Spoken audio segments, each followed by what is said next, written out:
Olá, amigo. Este é o Washington Fora de Horas, neste 14 de agosto de 2019, aqui na Voz da América. Eu sou o Amancio Miguel e estou com isto uma doda.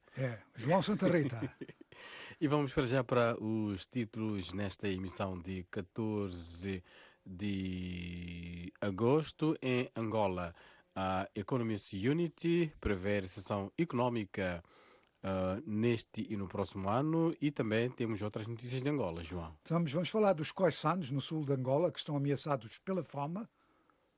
E também em Moçambique, a Renamo propõe António Frangules para o Conselho Constitucional. As autoridades, entretanto, fizeram buscas nas casas do antigo ministro das Finanças, Manuel Chang, que está detido na África do Sul.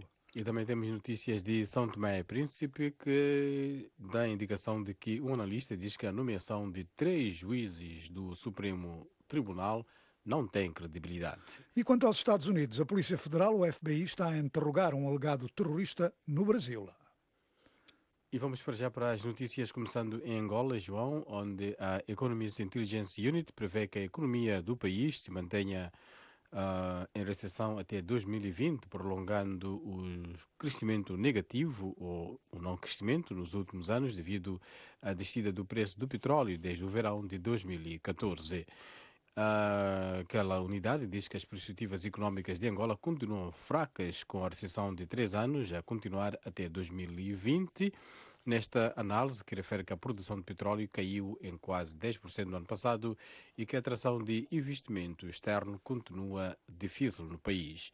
De acordo com o relatório, que não traz detalhes sobre a previsão de crescimento neste país, apesar da introdução de numerosos incentivos fiscais, tem sido difícil atrair investimento internacional para os recursos petrolíferos, em particular nas águas ultraprofundas. O documento prevê uma inflação de 17,8% para este ano, devido, e citamos, ao enfraquecimento da moeda angolana, que é a Kwanza, e as descidas das taxas de juros, e afirma que as medidas para combater a inflação vão ser prejudicadas pela dinâmica cambial, em combinação com o corte de julho aos subsídios de energia elétrica. Angola fala só. Um diálogo sem barreiras, sem censura, aberto, honesto, sem fronteiras, na VOA em português, às sextas-feiras, às 17h30 de Angola. No telemóvel, na rádio, no computador, no tablet. Conversas globais, assuntos locais. A paixão pela informação, com a melhor companhia, a sua. Portanto, não se esqueça, sexta-feira, dia do Angola Fala Só, com um convidado para trocar opiniões com os nossos ouvintes. Portanto, os ouvintes podem inscrever-se para participar no programa.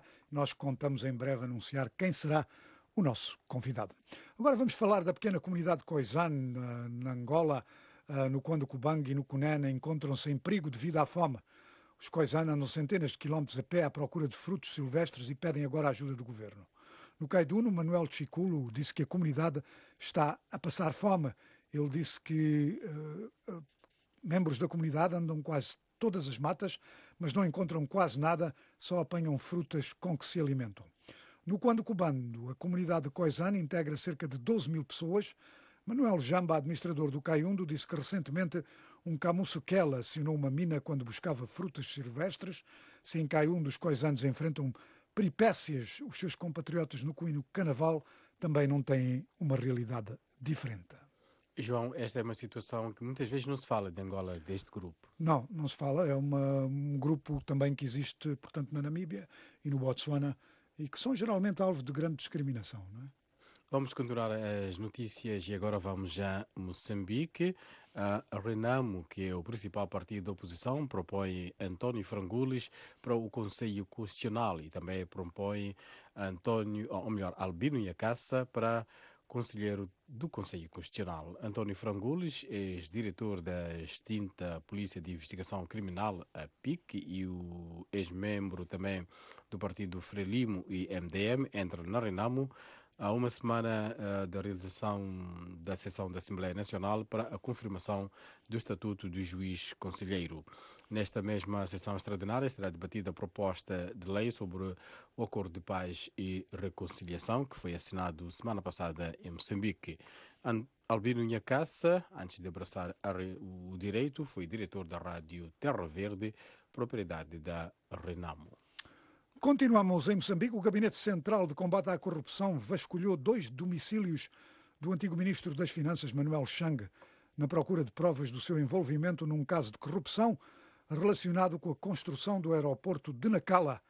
Segundo a publicação Carta de Moçambique, os funcionários procuraram documentos nas casas da Matola e no bairro Triunfo para que provem que Chang terá recebido $250 mil da empresa brasileira Odebrecht, que construiu o aeroporto de Nacala. Ligado ao mesmo caso, foi detido, faz agora 2 meses, o antigo ministro dos Transportes, Paulo Zucula, acusado de ter recebido $135 mil de suborno.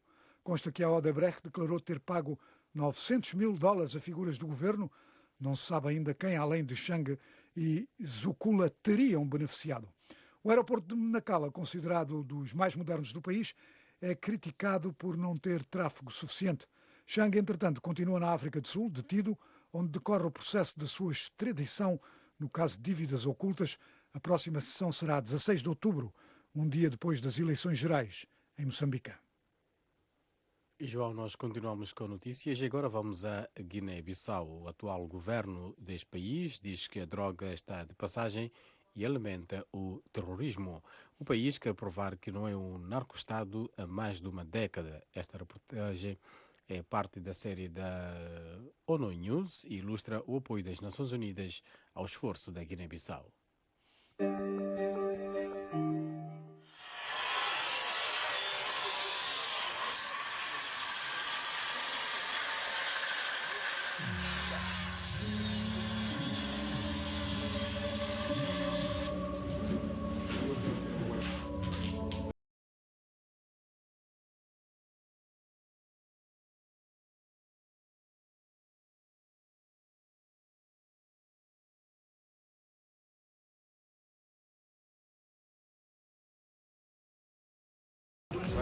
As autoridades do país preparam-se agora para queimar os resultados da maior apreensão de droga da sua história.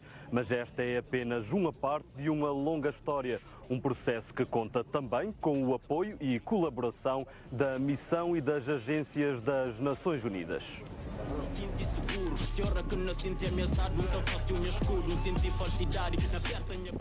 Nós, portanto, temos uma missão de limpar o nome do Estado da Guiné-Bissau, porque não somos efetivamente um narco-estado, portanto, daqueles que tentam utilizar indevidamente o território para fazer circular, portanto, a droga. Isto é uma resposta forte das autoridades, até porque no momento em que acontece, vê-se que é uma estratégia do crime organizado devidamente preparada. Escolheu-se um momento em que se julgou que as autoridades estariam, digamos, desatentas, mas a nossa resposta é que a Polícia Judiciária, apesar da falta considerável de meios e equipamentos para este trabalho, tem, portanto, a partir do seu know-how e da força de vontade dos seus agentes, uma determinação inabalável para combater o tráfico de drogas.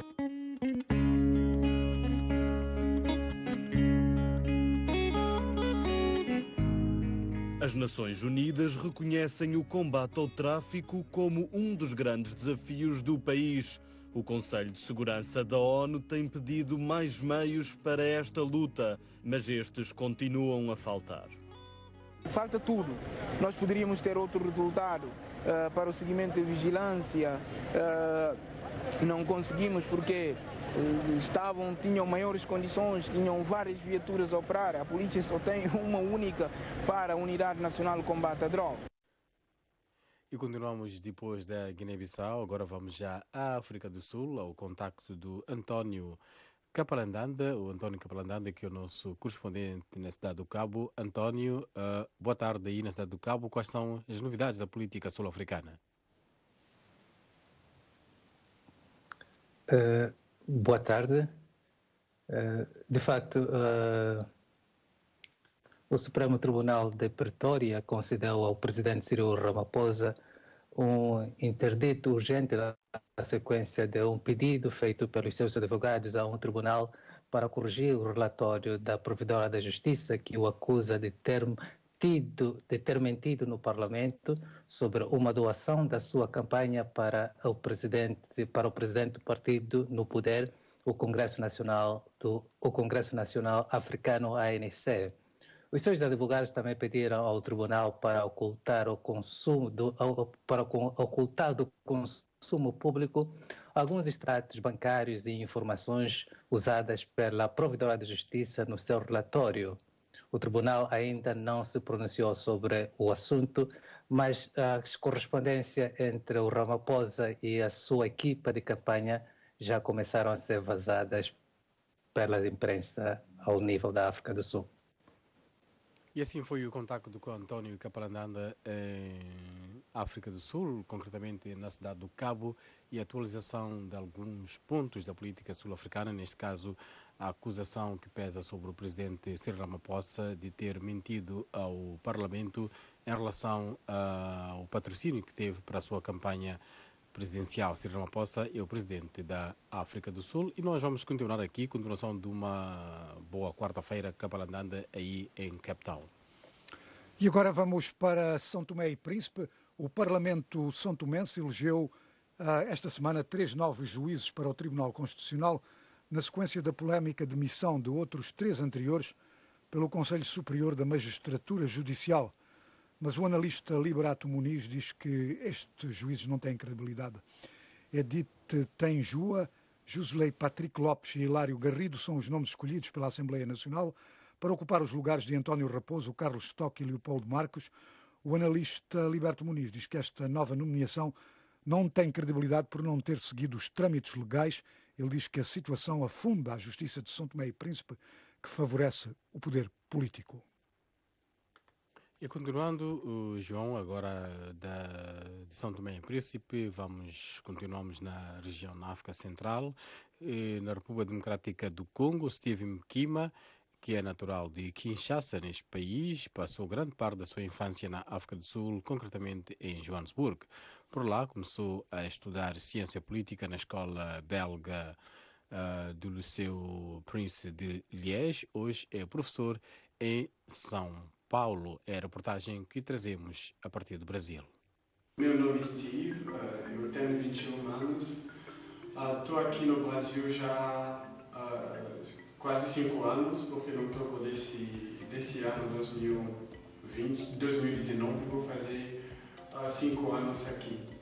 Eu nasci no Congo, capital Kinshasa. Eu nasci no capital do Congo, Kinshasa. Eu passei minha infância, uma parte da minha infância no Joanesburgo. E depois eu voltei para o Congo, eu mudei, eu queria estudar mais a literatura francesa. Eu comecei a estudar literatura francesa no Congo. Como meu pai era político, a situação política do Congo estava piorando. Meu pai foi preso, ele foi acusado de alta traição à República. É um processo, é um julgamento politizado. Na época eu tinha 16 anos, menor de idade. Eu, como outros refugiados, né, a gente não escolhe o país. Então você não tem nem tempo de escolher até suas próprias roupas que você vai usar. Então, chegando no São Paulo, aqui eu não tinha família. Eu voltei de novo a estudar, porque lá no Congo eu não terminei a literatura. Chegando aqui, a literatura era só na faculdade. Então eu era obrigado primeiro de concluir o ensino médio daqui para poder ingressar na faculdade. Na época eu tinha 17 anos, eu estava no meu segundo abrigo. Chegou um voluntário, ela falou, mas Steve, você fala inglês e francês, a gente está montando um projeto. O projeto, na verdade, era do Abraço Cultural, em 2015. Se quiser, eu posso colocar também seu nome para poder dar aula. E começou era o primeiro semestre do Abraço. Eu dei aula, os alunos gostaram e voltaram de novo para poder ter uma aula de semestre inteiro mesmo. E foi assim que eu peguei esse gosto de dar aula e de ensinar. O processo de transmissão de uma sabedoria, vou dizer assim, é diferente de saber algo. Você pode saber algo, mas você não pode transmitir. Então, primeiro, o aluno tem que errar, e a partir do erro do aluno, você ensina a ele como se fala ou como se pronuncia, porque não adianta dar aula na sala e o aluno não estuda, e isso dificulta também a aprendizagem.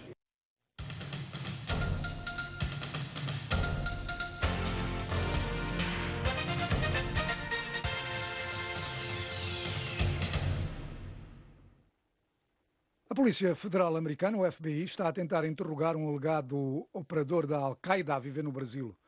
O governo brasileiro prometeu cooperar com a polícia americana no caso de Mohamed Ahmed El Said Ahmed Ibrahim, que foi colocado na lista dos mais procurados pelo FBI. Portanto, Ahmed Ibrahim foi colocado na lista, afirmando o FBI que ele era procurado a fim de ser interrogado em relação ao papel que supostamente desempenhou como agente e facilitador da Al-Qaeda. Segundo o FBI, o egípcio esteve, e citamos, supostamente envolvido na planificação de ataques contra os Estados Unidos e seus interesses e no fornecimento de apoio material à Al-Qaeda desde aproximadamente 2013. A Al-Qaeda, recorde-se, é o grupo que esteve por trás dos ataques de 11 de setembro em Nova Iorque e Washington em 2001. Pelas informações divulgadas pela Polícia Federal Americana, Ibrahim nasceu no Egito. O Ministério da Justiça disse que o egípcio entrou no Brasil em 2018 e era um residente legal do país. E regressamos às notícias africanas. Aumenta a violação de direitos da criança no Mali. O Unicef diz em relatório que é um aumento acentuado nas violações graves contra crianças no país. Aquela agência da Organização das Nações Unidas acrescenta que desde o ano passado duplicou o número de crianças mortas ou feridas em ataques e que também duplicou o recrutamento de crianças soldado. E agora vamos para Hong Kong. O escritório de ligação da China com Hong Kong disse nesta quarta-feira que manifestantes anti-governo não são diferentes de terroristas, enquanto o presidente dos Estados Unidos, Donald Trump, disse que tropas chinesas estão a tomar posições na fronteira com Hong Kong e pediu calma. Sediado em Pequim, o escritório para assuntos de Hong Kong e Macau disse hoje que crimes extremamente violentos precisam de ser punidos com severidade, conforme a lei. Os comunicados, com palavreados contundentes do governo central da China, acontecem após confrontos violentos entre manifestantes vestidos de preto e batalhões de choque no aeroporto internacional de Hong Kong, um dos maiores polos de transportes do mundo, onde centenas de voos foram suspensos pelo segundo dia. Algumas dúzias de manifestantes permaneceram no aeroporto nesta quarta-feira, enquanto funcionários limpavam sangue e destroços. Os balcões de check-in reabriram diante de filas de centenas de viajantes cansados que passaram a noite à espera dos seus voos. E continuamos, João, a falar de Hong Kong, 10 semanas de protestos cada vez mais violentos entre a polícia e manifestantes pró-democracia, ressentidos com o que vê como uma erosão das liberdades, mergulharam o polo financeiro asiático na sua pior crise desde que a China recebeu de volta do Reino Unido, isto em 1997.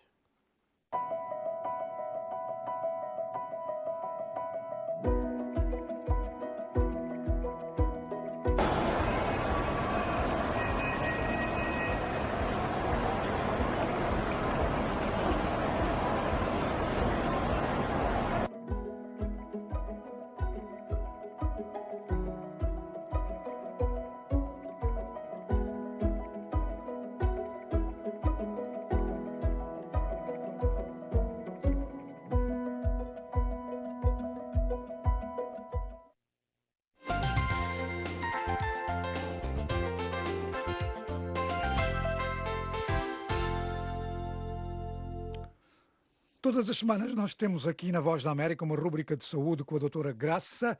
Portanto, os ouvintes podem enviar dúvidas sobre saúde ou problemas para o nosso WhatsApp, que serão eventualmente respondidas pela doutora Graça. O nosso número no WhatsApp é 1908 652 4584. Aproveito aqui para dizer que nós tivemos problemas no início deste programa, portanto, do Washington Fora de Horas. Tivemos cerca de 15 minutos sem estar ao vivo no Facebook, pelo que os ouvintes que quiserem ver o programa desde o princípio podem ir, portanto, à nossa página do Facebook e estará lá todo o programa. Mas para já vamos para uma outra zona do globo, falar da guerra entre a Rússia e a Geórgia de 2008 que obrigou à fuga de centenas de milhares de pessoas, com a maioria delas a viver em campos de refugiados na Geórgia. Sem terras nem casa, muitos permanecem desempregados e em situação de vulnerabilidade, enquanto sonham ainda em regressar às suas casas no território agora controlado pela Rússia. A família de Bela Beruashvili põe a mesa ao estilo georgiano mais tradicional, protegida do sol pelas mesmas videiras de onde produz o seu próprio vinho. Ela parece ser uma típica família georgiana, mas está entre as milhares que em 2008 tiveram de fugir das suas casas da Ossétia do Sul, na região de Tchinvali. Eu vim para aqui em dezembro de 2008. A situação era horrível, inacreditavelmente desastrosa. Tiroteios, atentados à bomba. Por isso decidimos fugir. Saímos à pressa, deixámos para trás a nossa propriedade. Uma casa de 2 andares, como um vinhedo de 2.000 metros quadrados, um pomar de frutas e os nossos animais de criação. Desde 2008, este campo de refugiados abriga 7.000 pessoas em 3.000 residências. O desemprego é o maior problema e adaptar-se a esta vida não tem sido fácil. No início não gostámos deste lugar. Todas as casas pareciam iguais e tudo estava coberto de lama. Agora, depois de ter passado metade da minha idade adulta aqui, este lugar tornou-se a minha casa. Sinto-me bem a morar aqui. Claro, não vou dizer que amo este lugar, mas acostumei-me com este meu novo lar. Muitos dos projetos para ajudar a integrar estes refugiados foram possíveis por causa do dinheiro proveniente dos Estados Unidos para financiar organizações como a dirigida por Nana Chaureli, que procura melhorar a vida dos refugiados. O maior desafio é da natureza socioeconómica. As pessoas precisam de realizar os seus sonhos, seja no emprego ou em casa, para que se sintam dignas, realizadas e integradas. A vida seguiu em frente. Muitos que eram crianças em 2008 são agora jovens adultos e olham para o futuro em contraste com a geração dos seus pais, que continuam a querer regressar às suas terras, embora a esperança já não seja a mesma de antes. Não temos esperança de voltar à casa. Queremos voltar, mas não temos futuro se formos para lá. Os russos tiraram-nos tudo e nunca devolveram nada. Então, como vão devolver as nossas casas? Sem essas terras, regressar à Geórgia é impensável por agora, porque vai exigir muitos anos. Para nós, para os cidadãos comuns que estão com pressa, precisamos que isso aconteça em breve, já que a nossa vida é curta. Depois de 11 anos a viver nestes abrigos, a antiga vida na Ossétia do Sul torna-se cada vez mais distante, mas alguns continuam a sonhar no regresso à terra que lhes pertencia.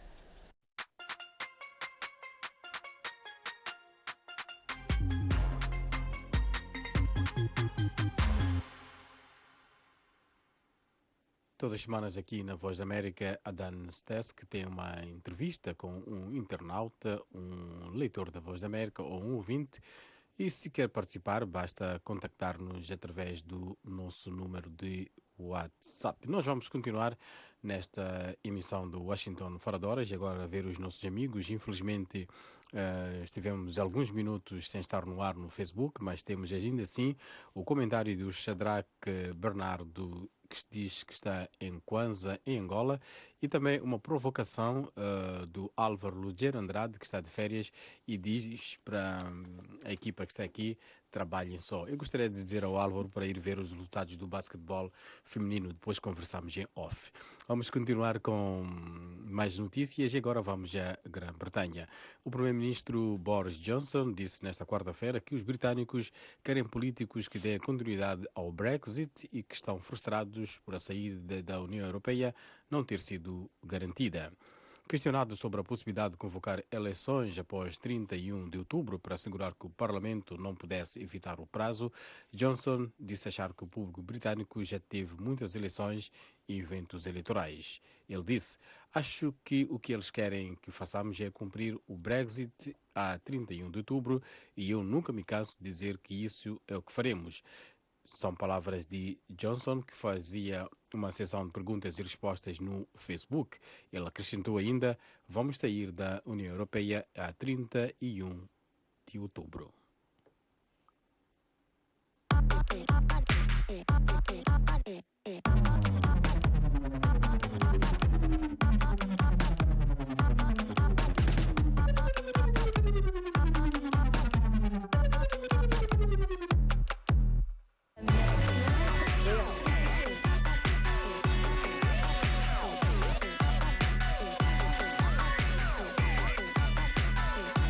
Deste muito fora. Vamos embora. Não se esqueça, todas as sextas-feiras há novos episódios da Passadeira Vermelha, artes e entretenimento na Voz da América, de Hollywood para o mundo. E falando de arte, durante décadas, Plácido Domingo, um dos mais célebres e poderosos nomes da ópera, tentou pressionar mulheres a manter relações sexuais, dizendo que lhes arranjaria emprego. Isto são alegações, claro está. Domingo está agora a sentir as consequências dessas acusações. O concerto de celebração de 50 anos de carreira em São Francisco, na Califórnia, foi cancelado.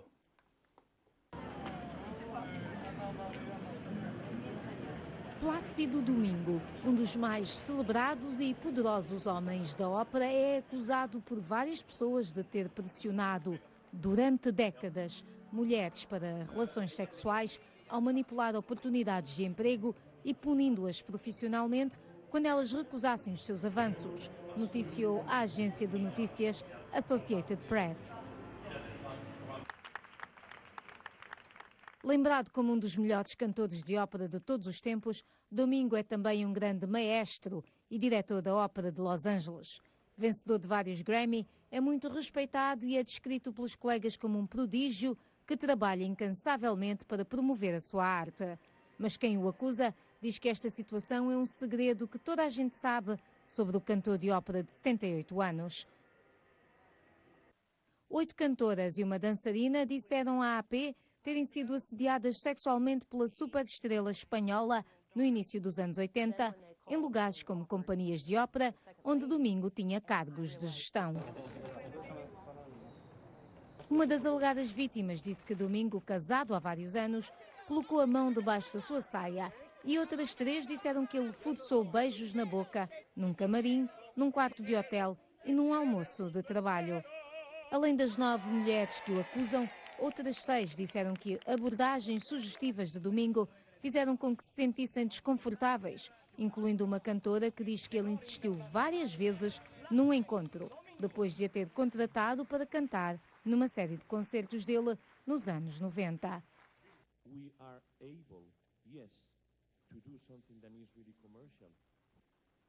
Vamos falar de desporto, João.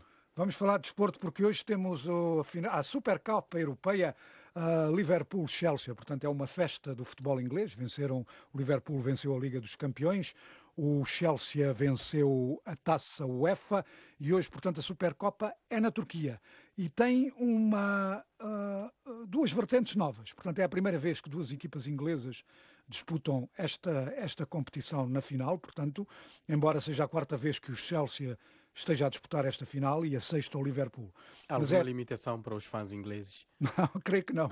Mas pela primeira vez, isto é que faz história, é pela primeira vez numa final masculina de um torneio da UEFA que vai ser arbitrada por uma mulher. Portanto, a árbitra vai ser a francesa Stéphanie Frappart e ela vai ser coadjuvada por 2 outras árbitras assistentes, Manuela Nicolosi, da Itália, e Michelle O'Neill, da Irlanda. Portanto, vamos ver como é que os homens se comportam quando receberem ordens das mulheres, de cartões amarelos e cartões vermelhos. É preciso cumprir. É preciso cumprir. Vai ser, portanto, uma nova experiência no futebol, sem dúvida. Ainda no futebol, temos a salientar ontem a eliminação do Porto da Liga dos Campeões, surpreendente. Perdeu em casa com o Krasnodar da Rússia por 3-2, teve a perder por 3-0. Nós, no nosso programa de rádio, temos declarações do Sérgio Conceição, que é o treinador do Porto, anda muito zangado com os jornalistas. Há sempre alguém... E meio filosófico também. E está alguém que tem que ser culpado. Mas um pormenor curioso é ontem o jogo entre o Copenhague e o Estrela Vermelha de Belgrado. Teve que sair aos penaltis, houve 22 penaltis, é verdade. Falharam-se 9, incluindo 4 seguidos. Acabou por ganhar o Estrela Vermelha por 7-6. 22 penaltis. Eu acho que estava 9. A jogar também. É verdade. E assim foi o nosso Washington Fora de Horas. Até amanhã. Até amanhã.